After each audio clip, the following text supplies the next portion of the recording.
Sunita Williams, ये नाम तो आपने सुना ही होगा। स्पेस में जाने की हिम्मत और लगन की बात हो तो सबसे पहले यही नाम याद आता है। एक डॉक्टर बनने का सपना देखने वाली लड़की कैसे अंतरिक्ष यात्री बनी, ये कहानी तो कमाल की है। सुनीता जी ने तो कई रिकॉर्ड तोड़े हैं, स्पेस में इतिहास रचा है। अभी कुछ दिनों पहले अखबारों में, न्यूज में, हर जगह सुनीता जी का नाम था।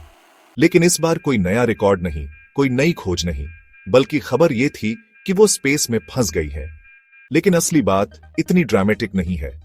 सुनीता विलियम्स अपनी टीम के साथ इंटरनेशनल स्पेस स्टेशन में बिल्कुल सही सलामत है। हुआ ये कि बोइंग स्टारलाइनर स्पेसक्राफ्ट, जिससे उन्हें धरती पर वापस आना था, उसमें कुछ टेक्निकल खराबी आ गई। और जब तक ये ठीक हो रहा है, सुनीता जी बिल्कुल शांत है, जैसे एक अच्छे एस्ट्रोनॉट को होना चाहिए। मीडिया वाले बस यूं ही बढ़ा चढ़ा के बता रहे हैं कि वो फंस गई हैं। स्पेस में जाना आसान तो है नहीं, मुश्किलें तो आती रहती हैं। और ऐसे ही मुश्किल समय में सुनीता विलियम्स जैसी एस्ट्रोनॉट्स की असली परीक्षा होती है। ये पहली बार नहीं है जब सुनीता जी को स्पेस में मुश्किल आई हो। अपने करियर में उन्होंने कई बार दिखाया है कि वो कितनी बहादुर हैं और मुश्किल से मुश्किल हालात में भी अपना काम बखूबी कर सकती है। चाहे कोई एक्सपेरिमेंट करना हो या स्पेस स्टेशन का काम देखना हो, वो हमेशा एक दमदार एस्ट्रोनॉट साबित हुई है। ये जो बोइंग स्टारलाइनर स्पेसक्राफ्ट है, जिसकी वजह से इतना हंगामा मचा है, ये स्पेस ट्रैवल के लिए बहुत जरूरी है। नासा का कमर्शियल क्रू प्रोग्राम, जिसमें प्राइवेट कंपनियों के साथ मिलकर काम होता है, स्टारलाइनर उसी का हिस्सा है। इसका मकसद है कि एस्ट्रोनॉट्स आसानी से स्पेस स्टेशन आ जा सकें। सोचो, स्पेस में जाना आम बात हो जाए। इसके लिए बोइंग और स्पेसएक्स जैसी प्राइवेट कंपनियों को अच्छे, सेफ और सस्ते स्पेसक्राफ्ट बनाने होंगे। अगर यह प्रोग्राम कामयाब होता है तो स्पेस में जाना और भी आसान हो जाएगा। नासा को भी चांद और मंगल जैसे मिशन पर ध्यान देने का मौका मिलेगा। बोइंग स्टारलाइनर, जो एस्ट्रोनॉट्स को स्पेस स्टेशन ले जाएगा, इसमें 7 लोग एक साथ जा सकते हैं। आगे चलकर इससे स्पेस में रिसर्च और भी आसान हो जाएगी। इसलिए इसका टेस्टिंग बहुत जरूरी है, न सिर्फ बोइंग के लिए, बल्कि पूरे स्पेस एक्सप्लोरेशन के लिए।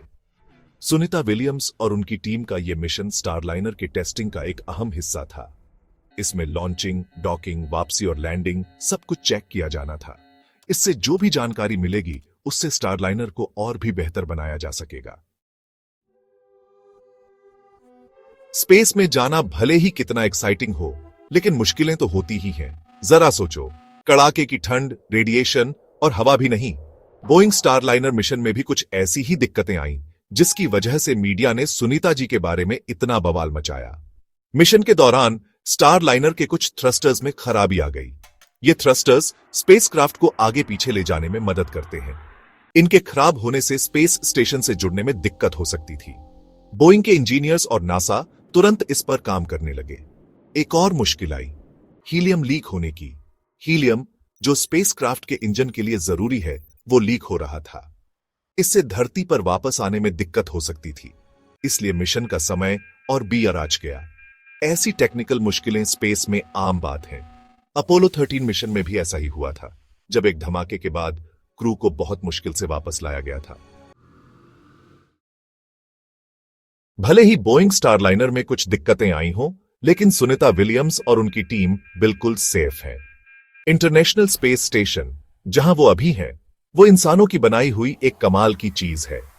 यहां लंबे समय तक रहने के लिए सब कुछ है, खाना पीना, रहने की जगह और जिंदगी के लिए जरूरी सारी चीजें। यह स्पेस स्टेशन धरती से करीब 250 मील ऊपर है।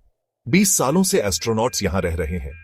यहां साइंस के एक्सपेरिमेंट्स होते हैं और अलग अलग देशों के लोग साथ मिलकर काम करते हैं। सुनीता विलियम्स तो स्पेस में 322 दिन से ज्यादा समय बिता चुकी है। उन्हें स्पेस स्टेशन पर रहने का पूरा तजुर्बा है। वो एक्सपेरिमेंट्स करती है, स्टेशन का काम देखती है और बच्चों को स्पेस के बारे में भी बताती है। और हां, स्पेस स्टेशन का धरती से संपर्क बना रहता है। एस्ट्रोनॉट्स और मिशन कंट्रोल लगातार बात करते रहते हैं। सुनीता जी और उनकी टीम को सारी जानकारी मिल रही है और उनका पूरा ध्यान रखा जा रहा है। जब तक स्टारलाइनर ठीक नहीं हो जाता, स्पेस स्टेशन उनके लिए एक सुरक्षित घर है।